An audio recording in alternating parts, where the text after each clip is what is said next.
It's a 5 years of many dramas.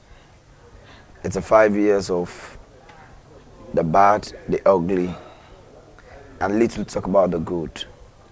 It's a 5 years of history writing, and it's a 5 years of a playwright. It's a 5 years of drama, and above all, it's a 5 years Sierra Leoneans will ever regret to remember. Where we've lost more than whatever they could call achievement. What we've lost as a nation. Let's go back to the human rights record. In the last 5 years, our human rights record is so bad that every international community, all international corporations within Sierra Leone have written in the last 2 weeks very, well, I don't want to call them nasty reports, but reports that are not common of a Sierra Leonean country, to the point we've been rated the most unhappy country in the world. Just imagine how happy Sierra Leoneans have always been. For us to be rated as the most unhappy people in the world, it tells you our economic lifestyle have changed. It tells you our social livelihood programs have changed, and that's the worst anybody could rate Sierra Leone to be. But that's reality.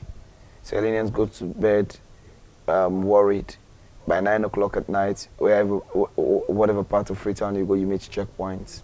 The tourism industry, the beaches are most times empty. It's a worrisome state. Except somebody tell me what are those achievements, and you look at the economic gain and look at the economic implications, then I wonder what. You want to tell me about the free education? Look at what government is putting into it. Look at the proceeds. We still have schools and kids not having enough school materials. The schools he promised to build are not built. The teachers he promised to give free education for more training are not done. So when you, at a scale of 100, when you put all the things that were supposed to be part of the free quality education, he has not even achieved up to 20%. So how do you call that profit? And every day, when taxes are being added upon the people, you say, oh, it's for the free education. When people are forced to pay a certain amount of money at the airport, to tell you it's for free education. When people, everything, you remove the subsidy on fuel and rice, they say it's for education. But in that outskirt, if I was buying a cup of rice at 4 leones or 400 leones at the time, and now I am forced to buy a cup of rice at 5,000 almost a cup, and it's all because of the free education. I was only paying something like 25,000 for a kid at junior secondary school. And if you calculate what I'm spending now commensurate to what I pay, I spend more on rice now than what I'm paying on school fees in the last 10 years.